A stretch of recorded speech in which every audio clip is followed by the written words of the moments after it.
இலங்கை கடற்படையால் ராமேஸ்வரம் மீனவர் பிரிட்ஜோ சுட்டுக் கொல்லப்பட்டதை கண்டித்து போராட்டத்தில் ஈடுபட்டவர்களிடம் ஒருங்கிணைப்பு குழு ஆலோசனை நடத்தி வருகிறது. அது குறித்த தகவல்களை வழங்குவதற்காக செய்தியாளர் நாகராஜன் காத்திருக்கிறார். அவரிடம் தகவல்களை கேட்டு பெறலாம். நாகராஜன், மத்திய அமைச்சர்களோடு ஒருங்கிணைப்பு குழு நடத்திய பேச்சுவார்த்தையில என்ன முடிவு எடுக்கப்பட்டிருக்கு?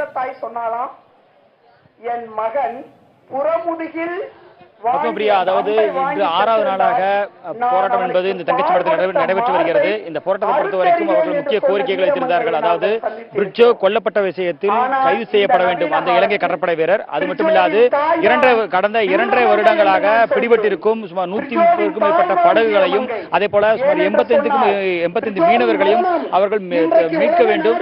அதற்கு மத்திய அரசு உடனடி நடவடிக்கை எடுக்க வேண்டும். இந்த கோரிக்கைகளை அது மட்டும் இல்லாது இவர்களுக்கு எஞ்சியிருக்கக்கூடிய மீனவர்களுக்கு சரியான பாதுகாப்பு மீண்டும் கடலுக்கு செல்லும் பொழுது அளிக்கப்பட வேண்டும் என்ற கோரிக்கையை வைத்திருந்தார்கள். இந்த கோரிக்கை குறித்து மத்திய அமைச்சர் நிர்மலா சீதாராமன் மற்றும் பொன் ராதாகிருஷ்ணன் நேரடியாக வந்து அவர்கள் பேசினார்கள். பின்னர் மீண்டும் தமிழ்நாடு ஹோட்டலில் வைத்து இதற்கான ஒரு பேச்சுவார்த்தை என்பது மதியம் நடைபெற்றது. சுமார் 2 மணி நேரத்துக்கு மேலாக நடைபெற்ற இந்த பேச்சுவார்த்தையில் ஒரு முடிவு எட்டப்பட்டது. அதன்படி மத்திய அமைச்சர்கள் அதற்கான உறுதிமொழி அளித்திருந்தனர். அதாவது மத்திய அரசிடம் பேசி இதற்காக பிரதமர் சொல்லித்தான் நாங்கள் வந்துள்ளோம், எனவே கண்டிப்பாக இதில் சரியான ஒரு தீர்வு எடுப்போம் என்று தெரிவித்திருந்தார்கள். அதனை தொடர்ந்து போராட்ட குழுவினர் அதற்கு ஒரு முடிவு எடுத்தார்கள். அதாவது நாளை காலை முதல் மாலை வரை ஒரு உண்ணாவிரத போராட்டம் நடத்திவிட்டு நாளை மாலை பிரிட்ஜோவின் உடலை பெற்று அரசு மருத்துவமனையில் பெற்று உடல் அடக்கம் செய்வோம் என்று தெரிந்தார்கள். ஆனால் தற்பொழுது போராட்ட களத்துக்கு வந்து சொல்லும் பொழுது அவருடைய அதாவது பிரிட்ஜோடைய நண்பர்களும் அவருடைய உறவினர்களும் யாருமே அதாவது போராட்டத்தில் பெண்களும் இதனை ஏற்றுக்கொள்ளவில்லை. இந்த முடிவு மறுபரிசீலனை செய்ய வேண்டும், இந்த போராட்டம் என்பது தொடர வேண்டும் என்கிறார்கள். எனவே இன்று இரவு இந்த போராட்டம் என்பது இந்த போராட்ட களத்தில் போராட்டங்களுடன் பேசி அதற்கு அடுத்த கட்ட முடிவுகள் எடுக்கப்படும் என்று தற்பொழுது சொல்லியுள்ளார்கள். எனவே ஏற்கனவே எடுக்கப்பட்ட முடிவு என்பது உறுதியானது அல்ல, போராட்டம் என்பது தொடரும் என்பதை தான் இப்போ தற்பொழுது வரைக்கும் சொல்லியிருக்கிறார்கள். அது எந்த வடிவில் தொடரும் என்பது இது அடுத்த கட்டமாக தெரிய வரும் என்று தெரிவிக்கப்பட்டிருக்கிறது. பத்மபிரியா. நாகராஜ், ஒரு வாரத்திற்கும் மேலாக இந்த போராட்டமானது நீடித்துக் கொண்டிருக்கிறது. இந்த நிலையில் ஒருங்கிணைப்பு குழுவினர் போராட்டத்தில் ஈடுபட்டுள்ளோரிடம் ஆலோசனை மேற்கொண்டதான ஒரு தகவலும் வந்தது. அந்த ஆலோசனையின் சாராம்சம் உங்களிடம் இருக்கிறதா? அவன் கடலுக்கு போய்விட்டு அதாவது ஆலோசனைப்படி அவர்கள் தெரிவித்தது என்னவென்றால் இந்த உடல் 6 நாட்களுக்கு மேலாக இருப்பதால் இங்க இருக்கலாம் போராட்ட களத்தில் இருக்கக்கூடிய பெண்கள் எந்த அளவிலும் அவர்கள் அசையவில்லை. அதாவது இந்த கோரிக்கைகள் வேண்டும், அந்த கோரிக்கைகள் நிறைவேறும் வரை இந்த போராட்டம் என்பது தொடரும் என்று தெரிவித்திருந்தார்கள். இந்த நிலையில் தான் தற்பொழுது இவர்கள் போராட்ட குழுவினர் பேச்சுவார்த்தை நடத்தியது. இங்கு இருக்கக்கூடிய மக்களிடம் பேசிதான் முடிவெடுக்க வேண்டும், அவர்களாக முடிவெடுத்து தவறு என்று இங்குள்ள மக்கள் கூறுகிறார்கள். தற்பொழுது அவர்கள் இந்த போராட்டத்தின் முடிவு குறித்து யார் பேச தயாராக இல்லை. அதாவது இவர்கள் ஒட்டுமொத்தமாக பேசி முடிவெடுத்த பிறகுதான் இந்த போராட்டம் குறித்த முழு தகவல்கள், அதாவது அடுத்த கட்ட போராட்ட வடிவம் என்ன என்பது குறித்து தெரிய வரும் என்று தெரிவித்திருக்கிறார்கள். எனவே தற்பொழுது வரை போராட்டம் நடைபெறும் என்பது இவர்கள் தரப்பில் சொல்லப்பட்டு தற்பொழுது இவர்களுக்கு ஆதரவளிக்க வந்த ஆரம்பப்பள்ளி ஆசிரியர் கூட்டமைப்பு பேசி வருகிறார்கள். அவர்களுக்கு ஆறுதல் தெரிவித்து இந்த நிலையில் இவர்கள் பேசி முடித்ததும் இவர்களுக்கு ஆறுதல் தெரிவிக்கிறதுக்காக தேமுதிகவில் இருந்து கட்சியிலிருந்து பிரேமலதா விஜயகாந்த் அவர்கள் வரவிருக்கிறார். அவர்கள் வந்து சென்றவுடன் அடுத்ததாக இன்று இங்கு உள்ள மீனவர்களுடன் மீனவ கூட்டமைப்பினரும் பேச்சுவார்த்தை நடத்தி அதன் பிறகே போராட்டம் அடுத்த கட்டமாக என்னவாக இருக்கும், அதன் வடிவம் என்ன என்பது குறித்து தெரிய வரும் என்று இவர்கள் தரப்பில் சொல்லப்பட்டுள்ளது. உறுதியான தகவலாக போராட்டம் என்பது தற்பொழுது தொடரும், நாளை உண்ணாவிரத போராட்டமாக நாளை மாறும் என்று தெரிவித்திருக்கிறார்கள். எனவே நாளை மாலை உடல் நல்லடக்கம் செய்யப்படுமா என்பது குறித்தும் அடுத்த கட்டமாக போராட்டம் தொடருமா என்பது குறித்த முழு தகவல்கள் என்பது நாளை மாலை தான் தெரிய வரும் என்று இவர்கள் தரப்பில் சொல்லப்படுகிறது. அதற்கான பேச்சுவார்த்தை என்பது இறுதியில் இன்று இரவு எடுக்கப்படும் முடிவுகளில் அதற்கான விஷயங்கள் சொல்லப்படும் என்று அறிவிக்கப்பட்டுள்ளது. எனவே தற்பொழுது வரை போராட்டம் தொடர்கிறது. அந்த அம்சங்களாக சொல்லப்படுவது இந்த இவர்கள் கூறிய அந்த படகுகள் என்பது ஏப்ரல் மாதம் நடக்கக்கூடிய பேச்சுவார்த்தைக்கு பிறகு ஏப்ரல் மாதத்திற்குள் அவர்களுக்கு இந்த இவர்களுடைய இந்திய நாட்டுடைய தமிழகத்தில் உள்ள ராமேஸ்வரத்தின் படகுகள் அனைத்துமே இலங்கையிலிருந்து மீட்கப்படும் என்று மத்திய அமைச்சரவை குழு உறுதியளித்துள்ளது. அது மட்டுமில்லாது விசாரணை நடத்தி சுட்டுக் கொன்ற அந்த வீரரையும் கைது செய்வதற்கான நடவடிக்கைகள் எடுப்போம், அது சட்டப்படி நடப்போம், இரு நாட்டு விதிகளின்படி அதற்கான முறையான நடவடிக்கைகள் எடுக்கப்படும் என்று உறுதியளித்ததன் பேரில் தான் இவர்கள் உடலை பெற்றுக்கொண்டு நல்லடக்கம் செய்வதற்கான ஒப்புதல் அளித்துள்ளதாக போராட்ட குழு தரப்பில் தெரிவிக்கப்பட்டிருந்தது. இருப்பினும் மற்ற ஒட்டுமொத்த மக்களும் ஏற்றுக்கொள்ளாததால் போராட்டம் என்பது தொடரும் என்று இப்போதைக்கு தெரிவித்திருக்கிறார்கள்.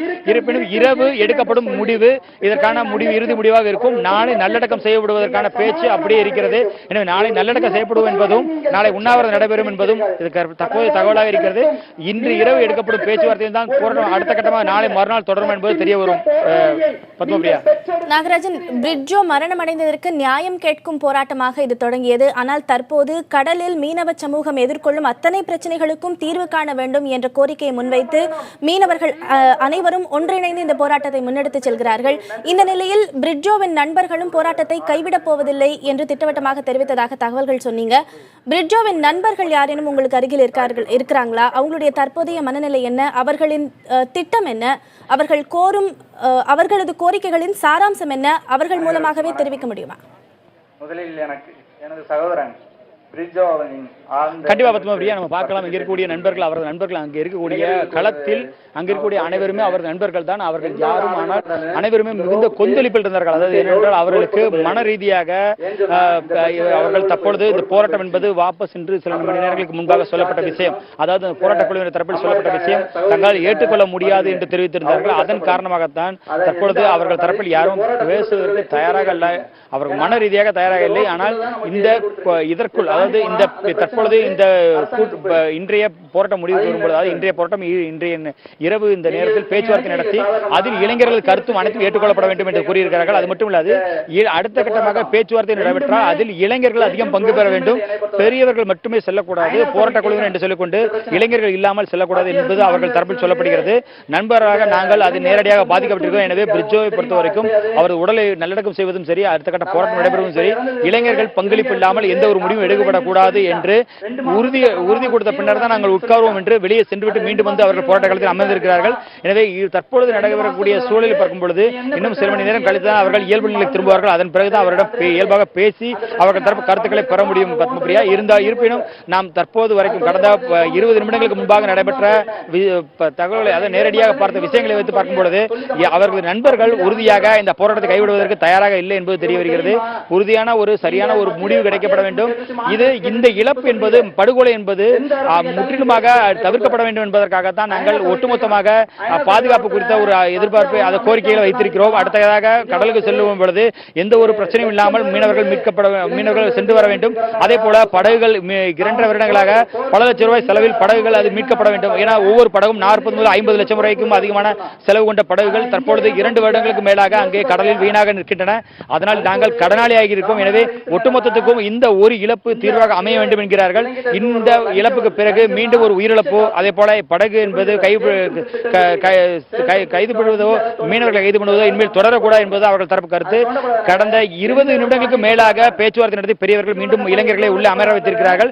எனவே அவர்கள் தற்போது இருக்க மனநிலை பேச முடியாது. இருப்பினும் இன்னும் சில மணி நேரங்கள் கழித்து அவர்கள் கண்டிப்பாக பேசுவார்கள். அப்போது அவர்கள் தரப்பு கருத்துக்களை நாம் கண்டிப்பாக பகிர்ந்து கொள்ள முடியும். பத்மபிரியா. நாகராஜன், தங்கச்சி மடத்திலிருந்து தற்போதைய கள நிலவரத்தை வழங்கியமைக்கு நன்றி.